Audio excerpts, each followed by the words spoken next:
Chronic stress in women's bodies. Hi, everyone. I'm Dr. Kristi Tompkins. I'm a women's health and hormone specialist for about 18 years now.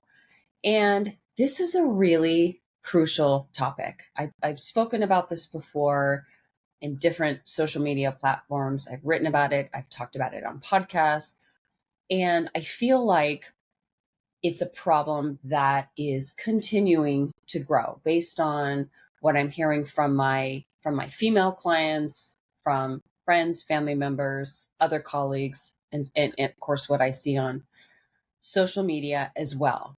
And the words chronic stress just means it's ongoing, it's relentless, and that's going to be relative or personalized to you. Chronic stress could be a month, chronic stress could be years or decades for some women.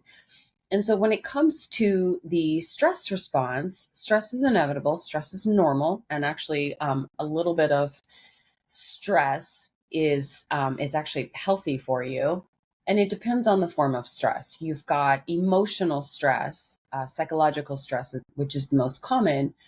You've got physical stressors, things like maybe if you have an injury or an accident or surgery. On that same level, physical stress could be something with your body. It could be a health condition, a diagnosis. It could be more inflammation in your body, more infection, all sorts of things, anything to do with your health. That could be a physical stress. And of course, we know that affects your emotional health as well, which would be emotional stress. And then you have things like chemical stress, taking medications, drugs, anything pharmaceutical related. And on that same line, it could also be that you're infected with some sort of bacteria, microbe, virus, pathogen.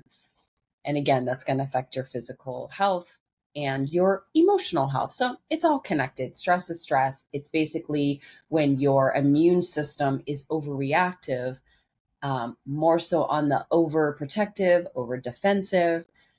And what happens is it can't shut off, or it can't shut off normally, because typically when you're under stress, it's for an acute short period of time, it'll shut off, and then your body goes back to balance, goes back to homeostasis. But in this case, that cycle is ongoing. It is relentless, and it's actually causing damage to the body. It is breaking down the body.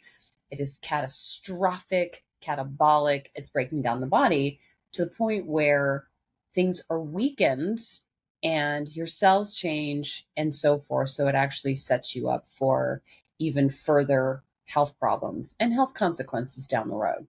So as it pertains to women's bodies, men, obviously, everybody goes through stress, unless you're maybe an infant, but I guess infants have, babies have their own stress too. Men and women experience stress, and it's going to vary based on your life. What's going on in your life, where you live, what your circumstances are. Women's bodies are, as we know, of course, they're very different than men's bodies with regard to our hormone cycle. Our reproductive hormones and a lot of our other hormones are vastly different in the amount, the surplus that our bodies are producing. As it pertains to and typically women produce less hormones. It depends on the type of hormone. As we know, women produce a lot more estrogen, progesterone, the reproductive hormones for having the menstrual cycle, bearing children, and so forth, whereas men tend to produce more testosterone. When it comes to women's bodies, and you're still having a menstrual cycle from teen years, puberty, all the way up until menopause. Menopause is when the period completely stops. Your body is going through this cycle of hormones, the rise and the drop, the ascension and the descension of the hormones. And when it comes to stress, chronic stress, your body is producing mainly cortisol, also adrenaline, epinephrine, many other hormones and neurotransmitters. And what happens is the women's hormones get put on the back burner. They take a back seat. They become secondary because your body is now sensing it's under stress. It's under threat. It's in quote survival mode. And the last thing that your body wants to do is focus on procreation and bringing another human into this world. And so those reproductive hormones, it's not as urgent. It's not as important. So those tend to get diminished. They get inhibited. The volume or the secretion of those tends to slow down in preparation for the fight, the flight, the freeze, the fawn, the threat involved over time. And that's normal in the short term. In the long term, that can set women up for problems throughout their entire body, every organ system, but specifically with regard to the female reproductive menstrual cycle. So a lot of what I've seen in my clients, and I've actually gone through this myself, are things like the menstrual cycle either is longer, there's a delay in between the periods. It can be where it's shorter, it's happening maybe 25 days. I would say this is a generalization. In my younger clients in their teen years and 20s, it tends to be that it becomes longer in between the cycle. So maybe 30, 40 days in some cases. And then let me finish that thought. In my perimenopausal patients, late 30s, 40s, early 50s, it becomes shorter. It can become a shorter cycle. So it's maybe every 3 weeks, every 21 to 25 days. And so it can also cause no period, where you skip for months on end. This happened to me at many different times in my life, teen years, 20s, when I was in college, when I went away. I worked for a few years in my 20s after my undergrad. I went back to school to become a doctor. And every time I would go away somewhere to school, I was under a lot of stress, and my period would kind of disappear for a few months, as much as I think it was maybe a year and a half, which is a substantial period of time. So that's what happens is when the body feels threatened, stress in some way, that reproductive cycle can get shut off from the communication from the brain, the pituitary gland, the hypothalamus, pituitary gland to the ovaries. That signal gets shut off.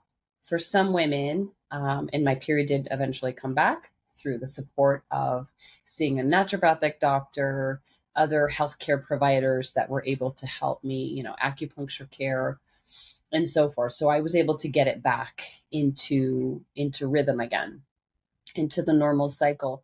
Mid-cycle spotting is also very common, where there's just a little bit of blood. Maybe that's an actual period. Maybe it's just a little bit of spotting, a little bit of bleeding. And then 2 weeks, the period comes back, where maybe 2 weeks later, it's the actual period. That could be related to chronic stress of any type. And heavier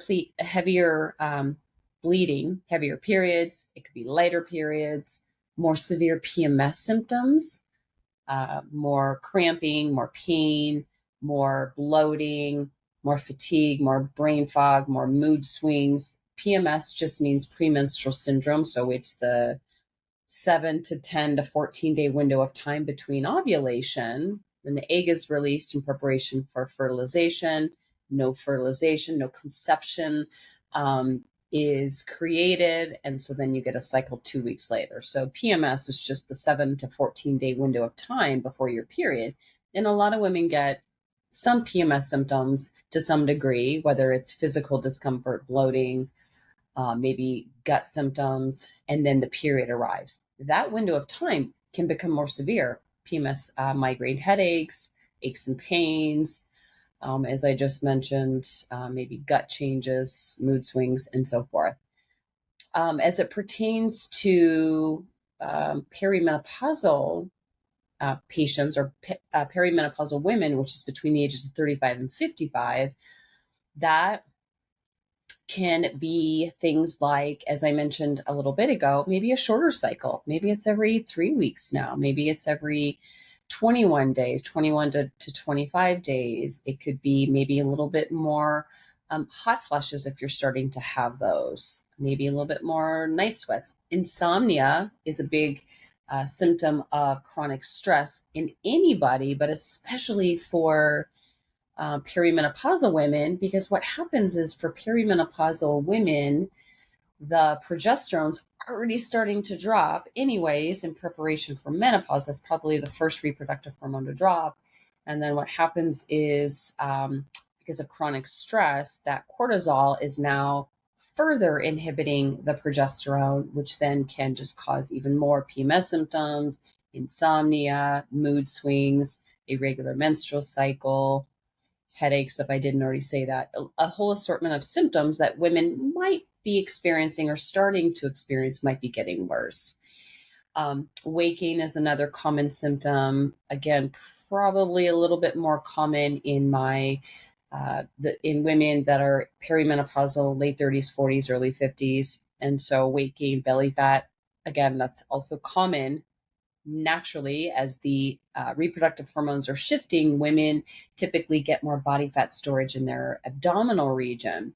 Chronic stress with that, with the hormonal drop and the shift in body fat storage, can just make that even worse. And then you add insomnia, not sleeping well, not getting enough deep rest.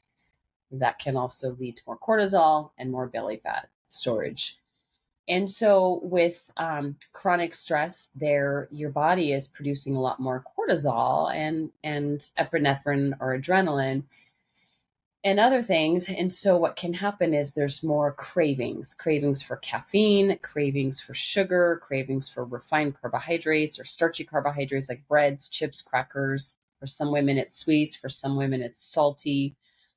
Or just again more breads, and that's a normal response as well. Cortisol is going up, and the body is craving more fuel or more energy to replenish their reserves, but also to prepare for whatever fight or flight or whatever stress is going on.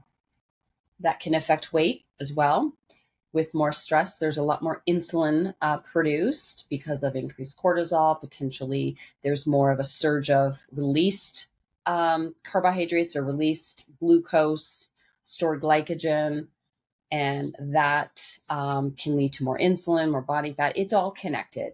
It's all deeply, deeply connected. And so I think I'll go over just a few more.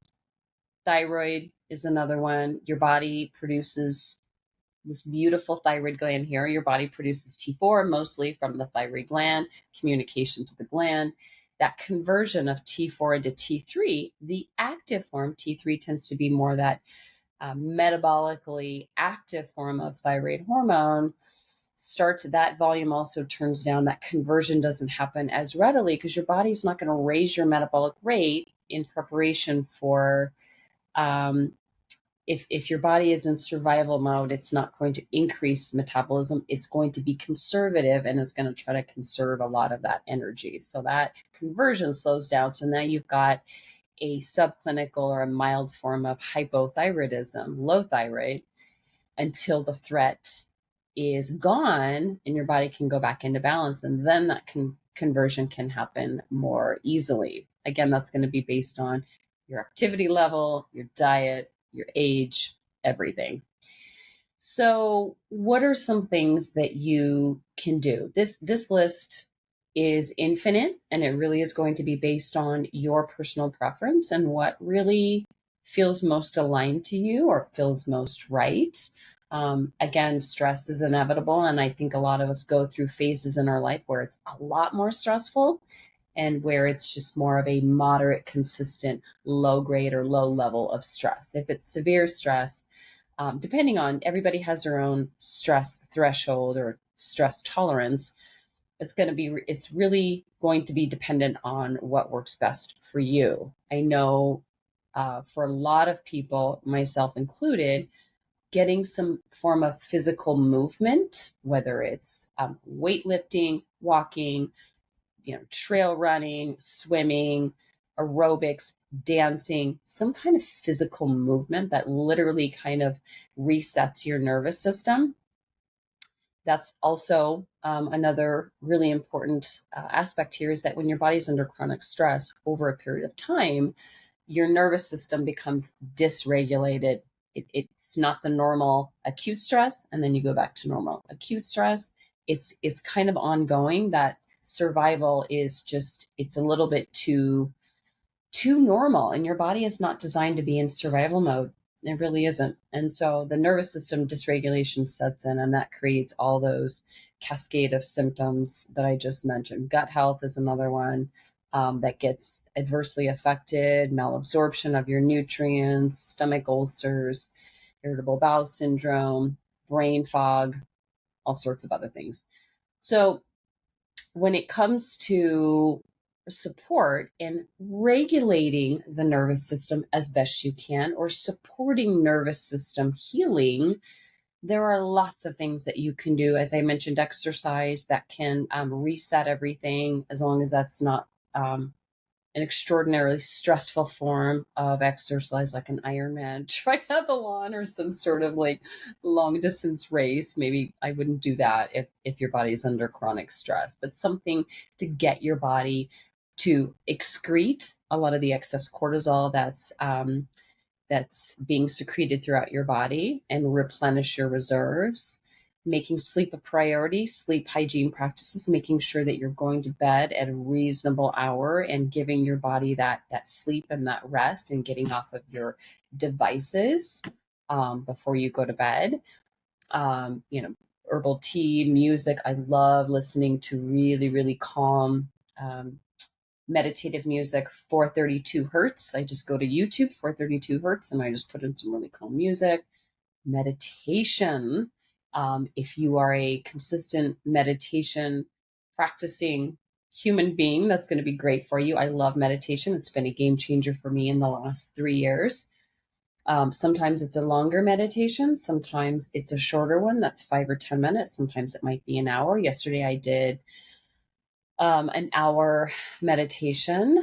But I love some of the shorter ones. Insight Timer has some really wonderful ones. Dr. Joe Dispenza also has a whole assortment of advanced meditations as well. Lots of other teachers offer meditations. And sometimes just opening up a book, can work wonders. Listening to an audiobook, walking outside, listening to a podcast, listening to something like that, or actually not listening to anything. I think that the digital detox, digital disconnection, I think can be incredibly healthy for you, healthy for all of us, especially in this day and age. And that's a whole other topic in itself, with our social media platforms and our laptops and our computers and our phones, and being constantly on them, I don't think is healthy. I think that is often adding to the stress of our body. So anytime you can detox from all of those devices, even for just a couple, 3-4 hours a day, or even several days, if you can, for a break, I think that's incredibly healthy for you. With regard to your diet, making sure that your body is getting replenished and nourished with healthy, wholesome, low processed, low pro-inflammatory foods, like a paleo diet, a Mediterranean diet, a modified ketogenic diet, a modified vegan. There's all sorts of ways to eat. I'm not going to get into the specifics of diets here, but making sure that you're getting enough of the good quality macronutrients and the macronutrients, protein, fats, carbs, and the micronutrients are the vitamins, the minerals, the antioxidants, as much as you can. There are lots of supplements that you can take to help support the nervous system. That's another thing that's just an added, they call it supplement for a reason, because it's supplementing what you're already doing in your life. Lots of things that can help support that. Bioidentical hormones for a lot of my perimenopause and menopausal female patients, that can be incredibly helpful if your body needs it. If your body doesn't need it, it's not going to sit well. It's not going to respond well. You're not going to respond well to the hormones, but in many cases that can help women with their mood and their sleep and their nervous system. And connection with people in person, connection with just, you can't beat that in-person connection. It is magical. It is healing for the nervous system, conversation, human touch, human hugs, intimacy in some way. There are, and if that's not possible, or that's not possible every day, having some sort of connection with people online, phone, that produces oxytocin, that decreases stress hormones in the body, that increases serotonin, and that can calm the nervous system in so many ways. Again, this list is exhaustive. This video could go on forever. If this was helpful to you, for you, share this with a friend. If you have not already, subscribe to this channel, and we'll see you next time.